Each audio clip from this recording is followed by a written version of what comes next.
The broadcast is now starting. All attendees are in listen-only mode.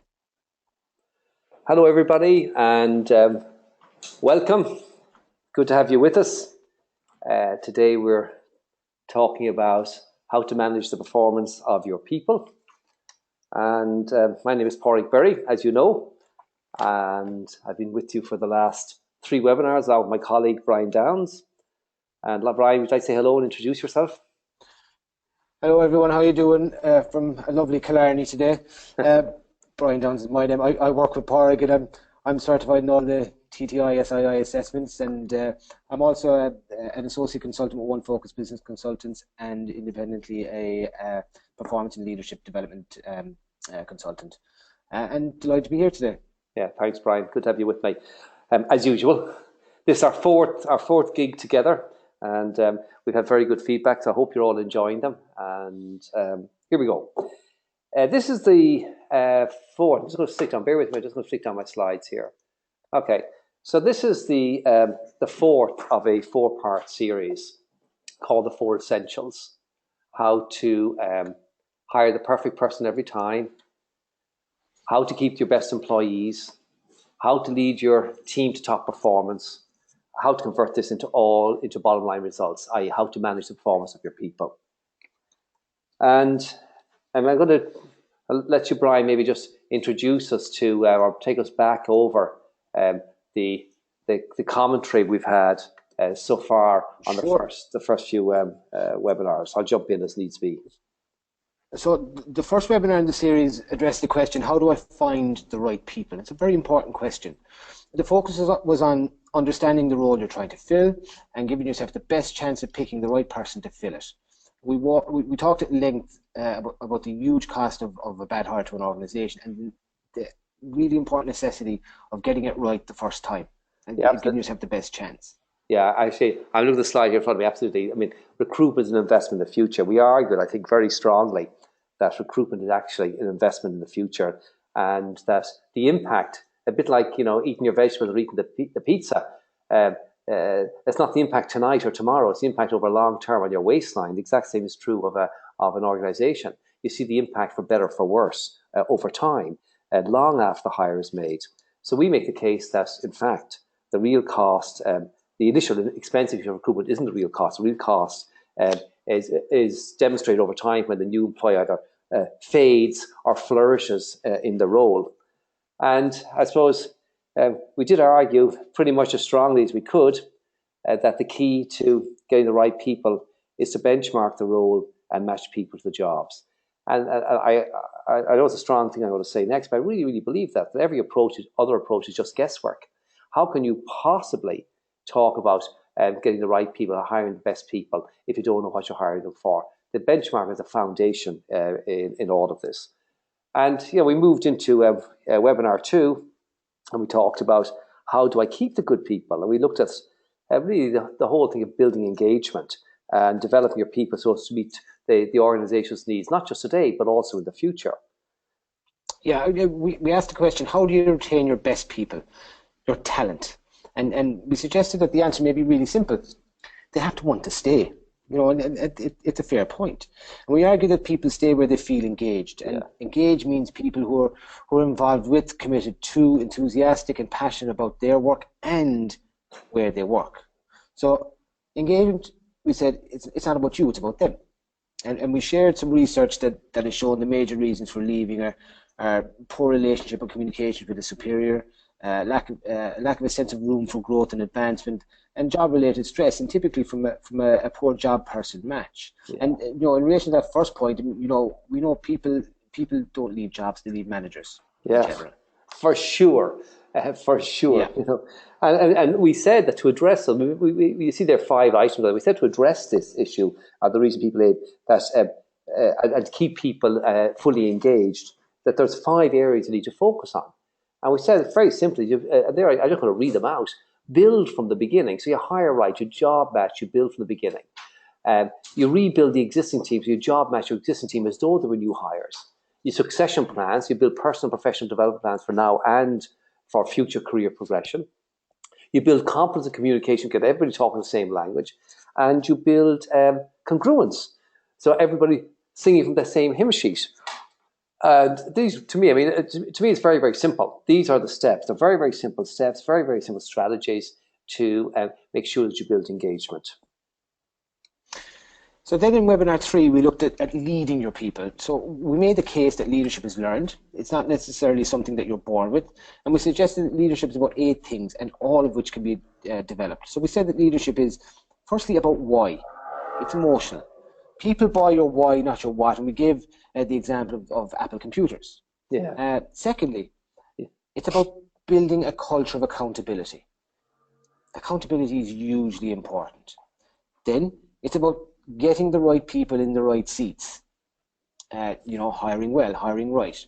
And putting people in the right position. Then it's about seeing what is essential. What are the important things? Then it's about setting goals and objectives, giving the vision. Where are we going? What's the direction?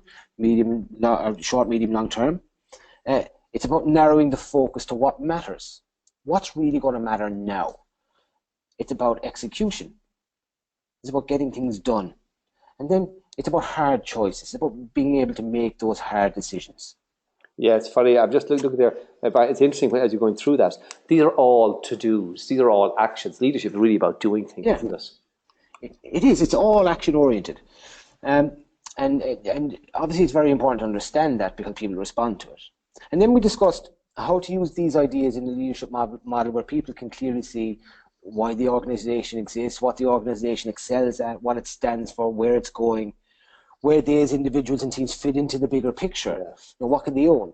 Why their contribution is important. I think that's really key for people. Where and how they should focus their attention and effort so that they buy into the why, so they can connect with that emotion. And we propose that the development and implementation of the DEEP model, so Discover, Engage, Advance, Perform model from TTI, would be very useful to this end. I just noticed that the slide of the one thing plan, of course, that's critical as well, isn't it, Brian? Yeah, so the one thing planning model then, which is a one focus model, that will address the leadership questions of people, clarity, transparency, responsibility, accountability, congruence, alignment, and all of these things are very important in terms of leading people. Yeah, absolutely. And that brings us then nicely into today's subject. So we talked about how to hire the perfect person every time. We talked about how to keep your best employees, how to lead your team to top performance. Now we want to talk about how to manage the performance of your people. And maybe we'll just start. Again, like the other webinars, this will take about 45 minutes with time for Q&A at the end. You're all muted, guys, so if anybody wants to send me a message, excuse me, please do so. Just pop me in a question there and I'll answer them if I can, or I'll hold them to the end if necessary. So, you'll have heard me say this, so you must be sick of hearing me saying this. We've worked with hundreds of clients and we've tried many tools and processes.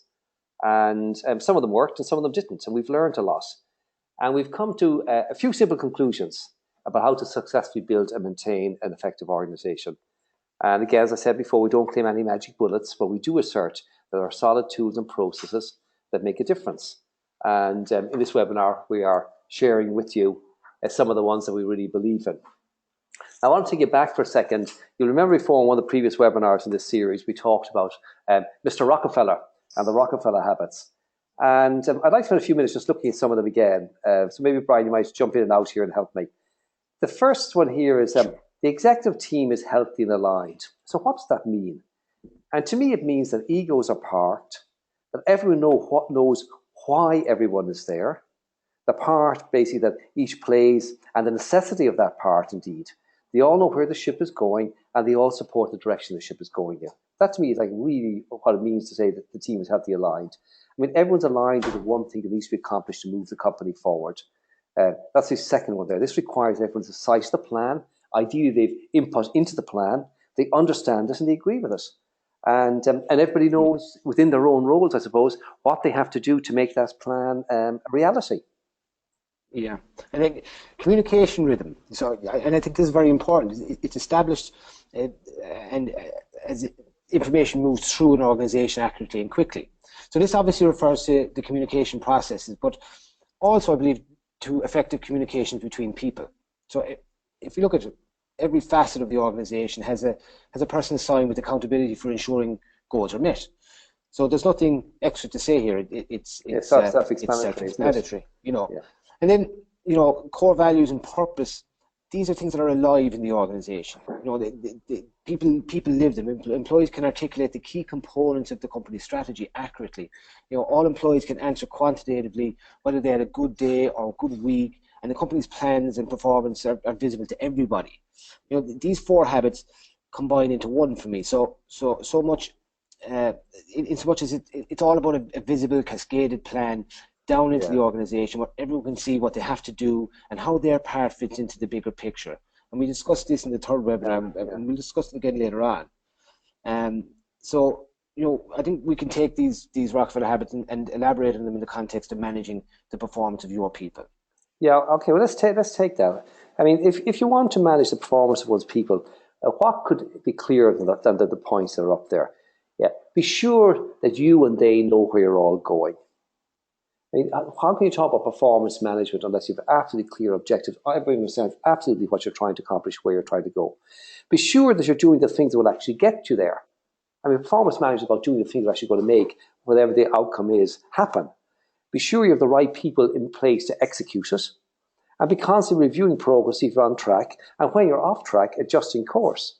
So I want to try and take that total, those four as one point, and discuss them under the three headings of individual, team, and organization. Talk about performance management at the individual level, the team level, and the organization level. So I'm going to start with I'll jump in here, is that okay, Brian? So I'm going to start here with the individual level. And I've popped up there the performance cycle, where you have planning, feedback, and review. And I suppose the point that you made earlier there, be sure that you're the right people in place to execute. And so talking about performance management, the essence of performance management is, number one, is to have high-performing people in the role. There's no point managing low-performing people. So we're talking about individuals and teams with the hard and soft skills, so you will knock down today and tomorrow's dominoes. You know, so for me, the first step in performance management is having superior performance people in those roles, people capable of performing, which means are appropriately matched the roles. And by constantly reviewing progress, see if you or your team and your organization are on track, and then when you're off track, changing, and that includes your people, making necessary changes that to your team. I think for the benefit of the people listening, though, maybe worth, you know, define what you mean exactly by performance management. Okay. When I talk performance management, what I mean is optimizing performance delivery now and performance capacity for the future. So it's about delivery now and capacity for the future at the three levels of the individual, the team, and the organization. So let's just take the individual level. By this, I mean matching the person to the current and future jobs. So as I said, if the person doesn't have the hard and soft skills, the behaviors, the motivators, the acumen, etc., to do the job effectively, then everything else is for naught. What's the point? Managing their poor performance, that's not where you start. Try and manage high performance. It's critical to look at people's current and possible future roles and match what the job actually requires for superior performance. And again, I would make the case that it applies to new hires for sure, but it also applies to people in the existing roles. So you really have to, for me, the whole performance management issue starts with making sure you have the right people on the bus in the right seats, people capable of superior performance, and then managing that performance. I think that point you make there about people in existing roles is really important, as we're seeing, you know, we're doing this with an organization at the moment and seeing the benefit of actually matching the people in a role to a benchmark of that role. So, you know, from this job person benchmarking exercise, you know, we come up with a gap analysis in the areas of behaviors, which is how one likes to do things, and then motivators, why one does something, competencies, what one has been recognized for, and acumen, what somebody has the potential for, and so on. And this allows us to put a comprehensive personal and professional development plan in place for each individual. And then a triad debriefing of the gap analysis and the resultant development plan with the individual, his manager, and the talent development manager or coach. Make sure that everyone's on the same page. And then this forms the basis for ongoing performance review. It's a meaningful conversation. Absolutely. It's interesting, Brian, when you actually look at that. The notion of performance management in the absence of a clearly defined job benchmark and a gap analysis and an appropriate development plan is meaningless. It's really quite Yeah, meaningless, isn't it? yeah, Yeah. absolutely. And I'd make the point, there is a current trend, I'm sure you're all aware of it, that away from this annual and quarterly review. And I really support that. I favour this idea of the monthly chat based on the performance against the development plan. So we're Yeah. talking about superior performance in a role. We start with the job benchmark. We do a gap analysis on the individual. We produce a development plan to allow the person to step up and to improve their performance to the level of superior performance. And then we manage that development plan. So we're meeting them, we're reviewing progress, saying, how are you getting on your development plan? Is it working or is it not working? I believe that the performance review should be an uplifting experience for everybody.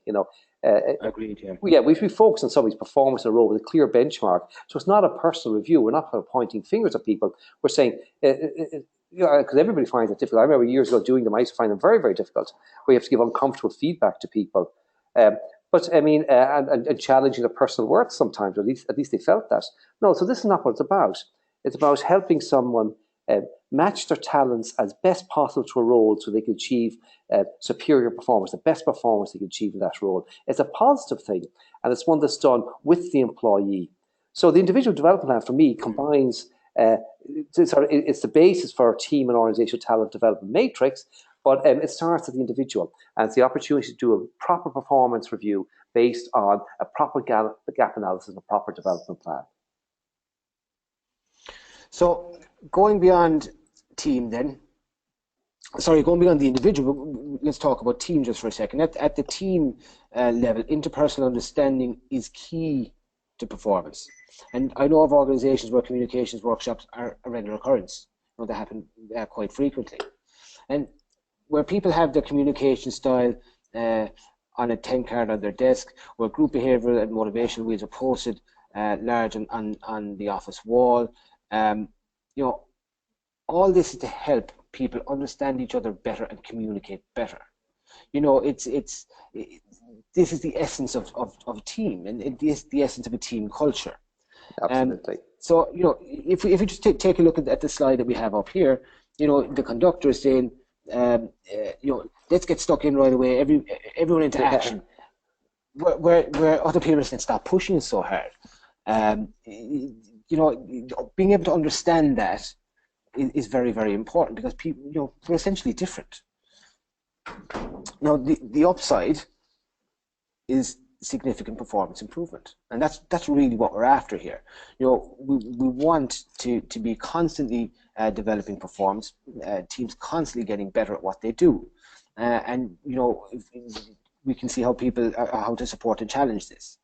And the key to leading performance management is effective communications. It's fundamental to building superior team performance. Okay, Brian. So you're saying here that at the level of team, one of the key issues is communications for superior performance. If you want to manage superior performance, you need to manage communications, i.e., people need to understand each other and need to learn to communicate and work more effectively together. Is that what you're saying? Exactly, but it's about how they act, it's about how they interact, and it's about how they react. And just a simple thing, if we're talking about non-verbal communication just for a second, if we accept that tone makes up a large part of what we hear and understand, we can understand then that how tone is responsible for so many disagreements, even though the fundamental piece of the communication might not be in disagreement at all. But if the tone is wrong, and understanding the different types aids that. Yeah. Okay. So at the individual level, we're saying that the first step to managing performance of your team is to manage people. At the individual level, we manage people by matching them to jobs based on what the job requires. So that the skills, the talents, etc., for superior performance. Additionally, we're saying for superior performance at the individual level, we plan for the future. So we look at future roles for the individual and benchmark against those roles as well. And then based on the gap analysis, prepare a personal professional development plan for each individual so that, in fact, we can then manage performance in terms of building them and growing them towards superior performance. Okay, so we've got that. At the team level, you've just said that we are talking about effective communication as a key to performance and suggest that building interpersonal understanding among the team so that people understand why others behave the way they do, what drives them, and so on, has a huge impact performance. Agreed? Yes, Okay. absolutely. Okay, and throughout, I say this because throughout we keep on encouraging taking the long view. I mean, I say this to anybody who's listening to us today. Like, take the long view, build bench strength and succession planning, and keep looking at future roles, doing gap analysis on those future roles, and training people and developing people for those future roles. And that brings me to the picture there. We have Professor Stephen Morris from Toronto. We've seen him before on one of the webinars, and I hope you went to Googled him and watched the clip of him knocking it down. It's great, so you'll know what's coming next. I believe that one of the keys to superior performance is that you and your team know where you're going. And I find it amazing to see many managers managing productivity when they should be looking at where they're going and what they're trying to achieve. I mean, I argue the case regularly that purpose comes before priority and priority before productivity. How can you be productive if you're doing things that aren't actually priorities? And how do you know the priorities unless you know the purpose, where you're trying to go, what you're trying to accomplish?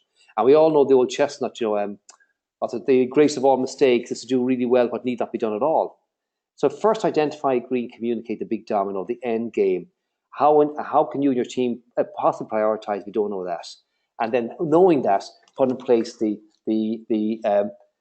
stepping stones, if you wish, the dominoes to get you there. And that the cat said to Alice when asked which road she should take, i.e. what choice should you make between the things to do and what's a priority, he answered wisely, well, where do you want to go? And she didn't know, of course. And so he advised her it didn't matter which road she took, i.e. what task to do next. So be sure you're doing the things that will actually get you there. So if you want to manage performance, one of the critical areas of managing performance is making sure that everybody understands where you're trying to go. So you line up the dominoes in the right order, you focus on the first one, the one right in front of your nose. And if you're clear about the end domino, the big goal, and if you line up the dominoes correctly, working back from the future, from the last one to the one right in front of you, then all you need to focus on is knocking down the one right in front of you.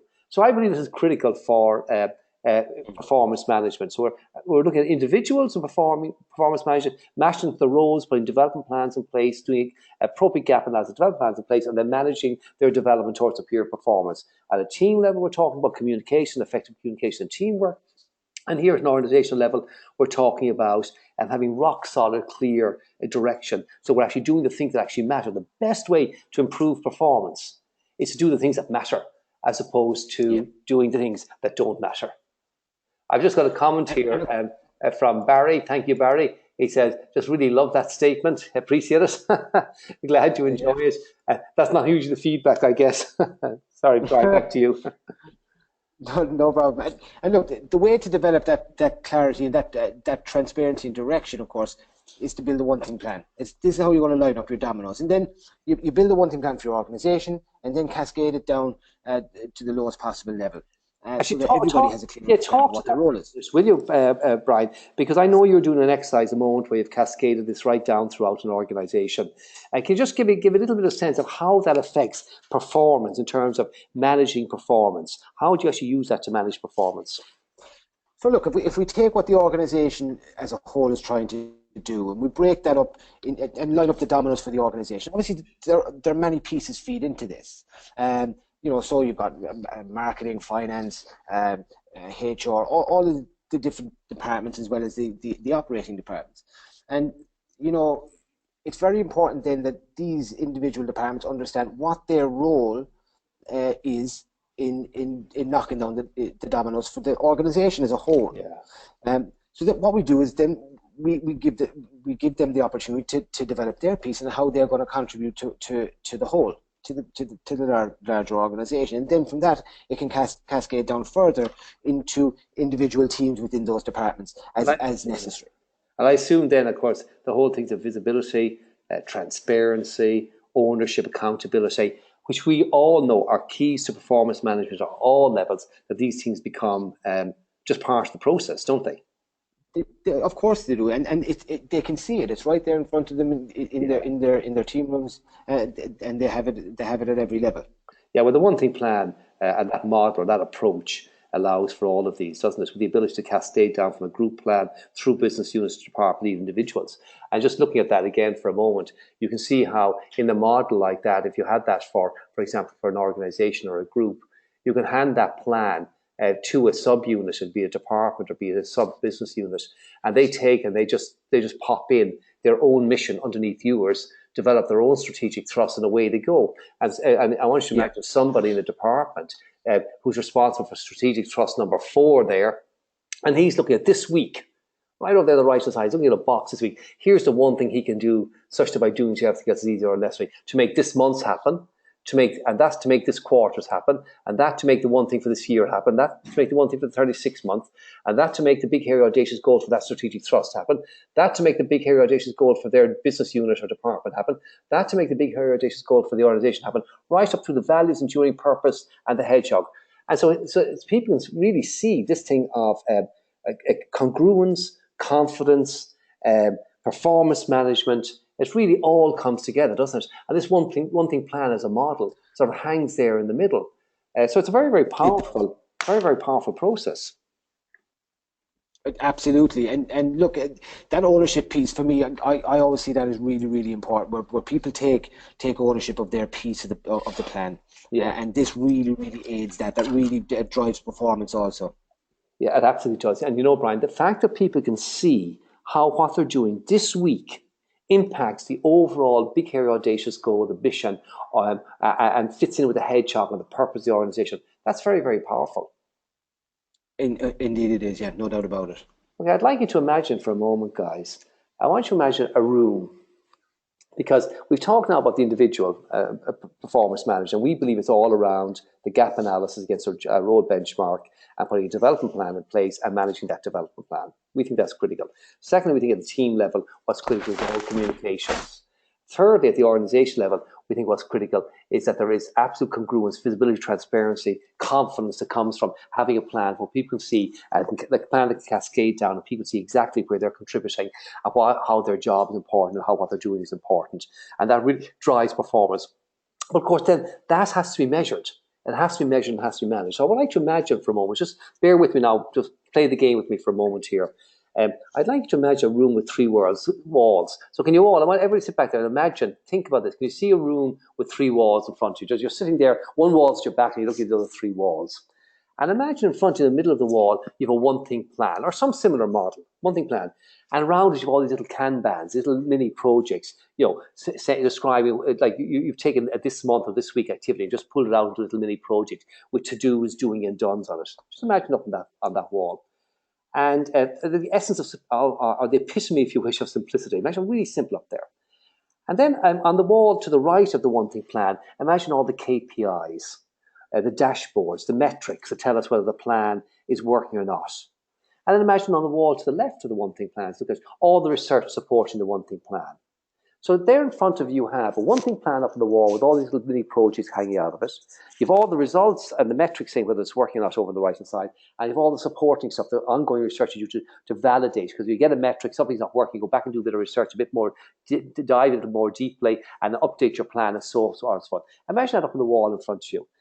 And imagine cascade that down throughout an organization, where that one, let's say, is done for the group or done at the top level of the organization. Then imagine each department have their own mini little war room, just like that, where they've got their own one thing plan, their own things, and the top part, or the two blue parts of the one thing plan are the exact same. It's only the bit below that changes for their department. So you can imagine that cascading down and the level of confidence that gives people, the sense of congruence it gives people. But also then imagine that I'm just going to show you just here for just 1 second. This actually is a photograph that I just took earlier, popped up here. In fact, you'll have seen me at the very opening of the webinar behind me. This is the wall behind me. And you see our one thing plan up there, some Kanbans, other bits and pieces, personas and things we'll work on. You see our one thing plan actually is blank at the moment there because we're just about to rework the plan. But you see the kind of model. Imagine that up in your office. And then imagine the idea of a peer review. So I want you to imagine, again, just bear with me on this now. Imagine that you have that plan up on the wall, you've all crafted, and every week you all go in there, you stand up in front of it and you look at it. I say, what's working, what's not working, where are we on the project, who's doing what? You said you do this, you're responsible for this line in the plan. You said you do it, you're supposed to be moving those little to-dos across your Kanban boards and so on. How are you doing? So this sort of peer review, there's no ducking, there's no diving, there's no hiding, there's genuine accountability. Can you see that? Does everybody get that? If there's anybody there who doesn't get that, just pop up a question to me. If anybody you don't understand, pop up a question, and I'll see if I can explain things more clearly. Do you get that, Brian? Oh, absolutely. Look, I mean, we see it in action all the time, and this transparency piece is really, really important. It does drive accountability, and this is I know this is something that's really dear to you. Where there's no transparency, there can be no consensus, and if there's no agreement, there can be no ownership. And if there's no ownership, there can be no accountability. Yeah. I mean, that is common sense. It's simple, but it's so important and frequently forgotten. And these tools bring the transparency, which will bring the consensus and the accountability. And what do you use? What do you use, Brian, in your peer reviews? So when you're having your monthly or weekly peer review, what tool do you use? So we have this sheet you can see up on your screen at the moment. Right. So it's, excuse me, sorry, my screen has gone a bit strange to me. So this is really just about setting out the ideas of what we're going to talk about. So at the monthly peer reviews, we use this dashboard. It's simple, it's effective. It's distributed 48 hours in advance of the review to give everyone a chance to make a meaningful contribution to the review. It brings good conversation and good interaction with everybody, and it's a very important piece to this too. Yeah, I'm actually looking at there, and I'm actually just looking at some of the texts. So it says my motivation and energy level. Okay, and this one is saying off the scale. So I assume people can pick the motivation and energy level. Then at the moment, my greatest focus when working my business is what? And they write in there. Declaration from our last meeting. What did I say I was going to do? And this is sort of important that people stand up and are held accountable. Say, here's what I said I was going to do. And here's what I did. And here's what worked. Here's what didn't work. And with that, what's working for me since the last session? Achievement, learning, personal victories, etc. What's not working? The main challenges, obstacles. What should I start doing, stop doing, continuing doing, and where do I need help? So the focus here, so people would tend to have, I assume, the one thing plan up behind them there on the wall, so everybody can see the one thing plan. Well, this is the sheet they're circulating, and this is where they're requesting help. And this is sort of a peer review where people are giving feedback, they're challenging people for sure, they're holding people accountable for sure, but they're also helping and supporting people as they go through the process. So people don't absolutely on their own. Yeah. No. I mean, I think the essence of teamwork is shared expertise and helping each other out. And this is a really, really good and simple and effective tool for putting out there. Okay, I need some help with this, and eliciting input from other people. Yeah, absolutely. I mean, I love these little ones here. We must all embrace our failures and learn from them. That's the dumbest thing I've ever heard. How's the learning coming along? And the other one, don't be afraid of change. You're right. I'm going to get a gender change operation, move to China. I've always wondered what happened if someone listened to you. The truth is, of course, this whole thing of peer review, this thing of transparency, cascading plans down, lots of people are afraid of it, especially if you're the boss, of course, and you have to justify yourself to the team as well, because you have to stand up as well at the end of the week or the end of the month and say, what am I doing and what's working? So, it's a big challenge for people, but we can attest it works. I mean, it's a major performance management tool that should not be ignored. And I have a question here coming in from Mary. For remote teams who work together in different countries, do you like to use Excel visions for the tool? And the answer to that is yes. And share them remotely on WebEx like this week today? And the answer is yes. Yes is the answer, very simply. And I actually am a great believer in physical tools, Mary. And I like things. I like the idea of writing things. I like things that are accessible. We actually use, even though you can't see it on the slide I showed earlier of our office here, but on that the big A0 we actually use stickies. We use the stickies that are completely sticky. The whole back is sticky, and we populate the boxes with our notes there, so we can change them, move them around, and write things and change things. But you can do that. You can absolutely do that using technology. But what I tend to do is I tend to do things up on. I have a model, a simple template I use. which is a slide, and I fill in the slide, and I actually use a GoToMeeting or GoToWebinar, particularly GoToMeeting. I actually present it up there that way and discuss it that way, where I can actually do it and where I can edit it, and I can actually write my notes up there in GoToMeeting, and that works really well. But there are different tools, but absolutely you can do it for remote teams, and you should do it. And it's very engaging for people who sometimes feel lost, if they're out there on their own. It's a great way of putting them all back in, getting everybody re-engaged.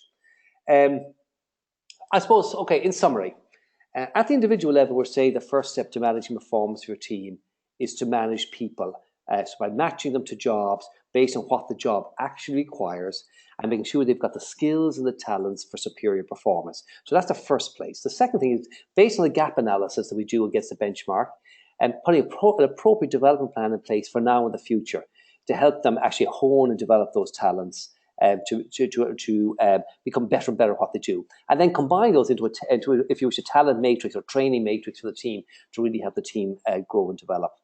At the team level, then we spoke of effective communications as a key performance tool, and it's just a building interpersonal understanding among the team, so that people understand each other, understand why people behave the way they do, why they do the things they do, and that can have a huge impact on performance.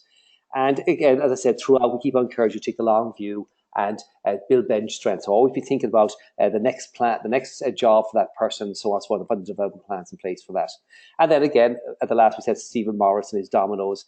No point managing managing productivity if you're not managing purpose and priority. Purpose comes first. Where are we going?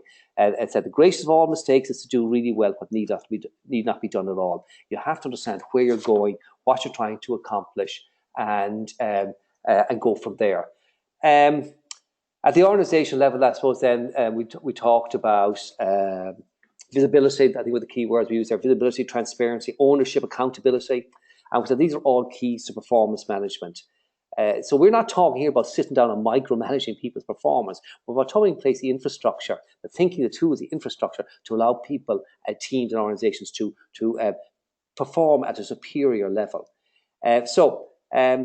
And again, performance management at the organisation level, we talked about the war room and the peer review, everything up on the wall for everybody to see, all focus on execution, you go back to Rockefeller, all allocate to somebody who owns the item and is held accountable for its delivery by his peers, and then cascading this down to the organisation where everybody can own their own plan and see where they contribute to the overall growth of the organisation. I suppose that's sort of it. Any concluding comments, Brian?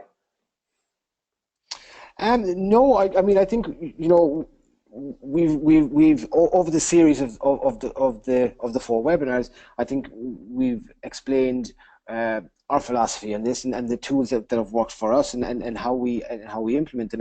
And this is the end of the series, and maybe just to remind people what the 4 were. So initially, the first one, it was about how to hire the perfect person every time. The second webinar was how to keep your best employees, about retention and engagement. And then we talked about leadership and how to lead your team to top performance. And then today, how to convert all this into bottom line results and how to manage the performance of your people. Yeah, I just want to make one final comment on this, Brian. Just that. We're all about doing. We're about tools and techniques. We're about finding better ways to do things, hiring, keeping, leading, managing, and so on. Rather than about theory. So everything we're trying to show you here and propose to you is how you can practically go about doing this in your own organisation to really improve performance. So building a world-class team and organisation is really about hiring the right people, keeping the right people, leading them properly, and managing performance. And that is not about theory. That's about practical systems and tools and processes to actually allow that to happen. So I've just posted to you, you'll all see there up in the chat box, I put up a link there because as usual we have a special offer, and the first 5 people to register can avail of it. And the special offer is a bit different. So we're going to give a 2-hour face-to-face workshop on how to actually implement the deep and one-thing planning systems, the ones we've looked at over the last 4 webinars. And what it's really going to be is like a Q&A. So the idea would be that we would have a few people in the room, and we would do a Q&A, and we would actually show them practically how we use the tools, practically show them worked examples of what we've done and how it works, so they have a better understanding of how to go and implement it. So that is sort of it, guys. I'm open to questions from anybody who would like to pop them up there. I have a couple here in front of me. If anyone wants to pop up a question, now is the time to do it. Okay. I'm going to look at the first question. The first question I have here, which is, okay, have you ever engaged in this process and it has caused, that's a good question. Have you ever engaged in this process and it's caused disruption in the organization? And the answer is yes. I wish I could say that no, that you go in there and everything's always hunky-dory and there's no disruption and everybody's happy as Larry. That's not always the case. There are cases where you go in and fact, the right people aren't in the right seats. They're not the people who are going to take the organization to top performance, and you have to address that. Sometimes it's addressed really well and carefully, and sometimes it sort of unravels. Ultimately, the secret is to survive it, come through the other end, and using these tools and techniques, hire the people that in fact will who will only who will build the company and will take the company to superior performance. And by the way, just here, we've only 2 spaces left for the special offer. So anybody who wants to grab it now, there's 3 gone already. So any other questions coming in from anybody? I'd like to just make a comment on that last question as well, Parag, because I think it's important. I mean, this is essentially about change, and where change happens, you're going to have some level of discomfort. And I think you mentioned about managing it, and we do help clients to manage this change. It's obviously very important, and very often you'll see that sometimes it's going to get worse before it gets better, but it's on a better trajectory. Yeah. And anything worthwhile is going to require some change, and that's going to require some discomfort. So I just think that is an important point to make. Yeah, fair enough. Any questions you'd like to ask there, Brian? I can't actually see the questions coming through. So I have a couple of people here saying, can they register? I have a couple of people popped in saying, may I register? There's 2 or 3 people here, and yeah, the way to register, I see here Maria, for example. The way to register, Maria, is to click on the link. I sent it to you, so you click on that link in the chat, and it'll lead you to a lead page where you register for the special offer. That's how you actually do it. I have another question here. Bear with me a second. Barry just popped up a question here saying, is the 2-hour workshop in the morning or the afternoon? And that's a really good question, Barry. And if you bear with me just 1 second, because I don't remember, I'm going to open my diary and have a quick look and see. I genuinely don't remember. It is, it's in the afternoon. It's from 2 o'clock to 4 o'clock on Tuesday the 7th. And by the way, I just forget it. That's the time we would schedule for. If we find with a few people, that want a different time, then we will certainly. I'm just going to pop it here. We will certainly change the time for work. So I've just sent the link again. I just popped it up there as an answer and sent it to everybody. You should see it in the questions. If it's in the morning, please release my seat. Barry, no, but I said it's okay. That's okay, Barry. So good. It's in the afternoon. Any other questions coming in? No other questions? Okay, good. Well, we're going to wrap it up, guys. I'd like to thank you all very much. For those of you who've been with us for the 4 webinars in this series, thanks a lot. We really appreciate it. Our next webinar will be in about a month's time.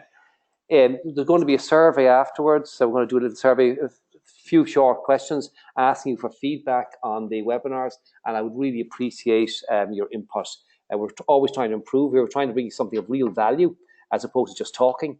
And so any feedback you can give us that would be helpful in that regard would be much appreciated. So thanks a lot, guys. Bye-bye. Thank you. Bye. Thanks. Bye.